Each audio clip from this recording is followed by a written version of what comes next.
Hi everyone, I'm Sam, the owner and operator of Titanium Archery Products. Today we're going to talk about the adjustable cable guard system for PSE carbon riser bows, such as the Mach 30, 33, 34, 35, and the Levitate. I'll also go through how this product is assembled and show you some of the steps we use in putting the parts together before it's shipped. And I can talk here about what some of the features are. So since we first launched this, it has become really a go-to and a popular product for a lot of shooters of the carbon riser bows. When you find that you don't have adjustability in your cable guard rod, that can be a limiting factor. People like how we give them a smoother draw. We give them easier tuning and increased speeds with this product. So the latest update to it, you're seeing it right now. If you're familiar with the product, you already know that there were some things we needed to change. We've adjusted the hole here in the bracket, and we also have added laser engraving so you can track movement on the product. So let's go through actually taking it apart. So you have a button head screw on top here. This is a number 1024 by 5/8 inch length screw, stainless steel. And that is what holds these parts together. This is a 1/8 inch drive Allen key. And then underneath here you have a lock washer, also stainless. So these two parts fit together really nicely. And they nestle in here and they have in that channel. And then you can get really simple adjustment. You can easily track the movement. So there's also two set screws in the side, also 1024. Of course, they then lock down on the titanium rod. And you could put any type of 3/8 inch rod in here, but of course this does come with the titanium. So the upgrades to this are going to be very, I think, appealing to a lot of people. And, overall, the functionality remains the same as far as what it gives you. As I mentioned, smoothness of draw, ease of tuning, somewhat reduced cam lean, and just overall more ability, greater range of tuning options when it comes to trying to get your bow to adapt to a particular arrow spine. You're just trying to maybe get paper tuning to a certain point. This gives you another tool in the toolbox. Now let's look at the carbon, or the titanium rather, rods that we use for the adjustable system.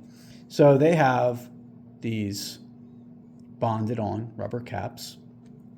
This is a hollow titanium tube.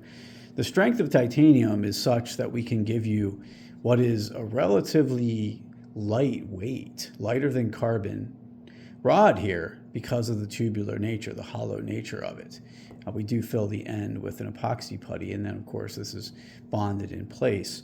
So I'm going to show you here what we do to these. So here's one without the cap in place. You can see it's been cut off on the end. It's already filled with the epoxy putty and colored. What I do with each of these before I send them out to ensure we get that buttery smoothness is I do run with relative light touch, run this ultra-fine steel wool over the surface of the tube.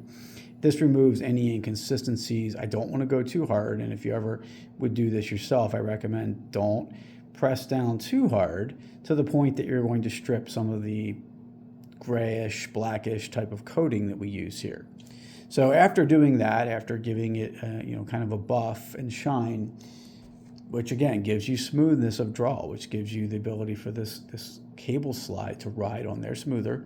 Then I clean the end of the cap, just dry it off, or really removing oil here at this point.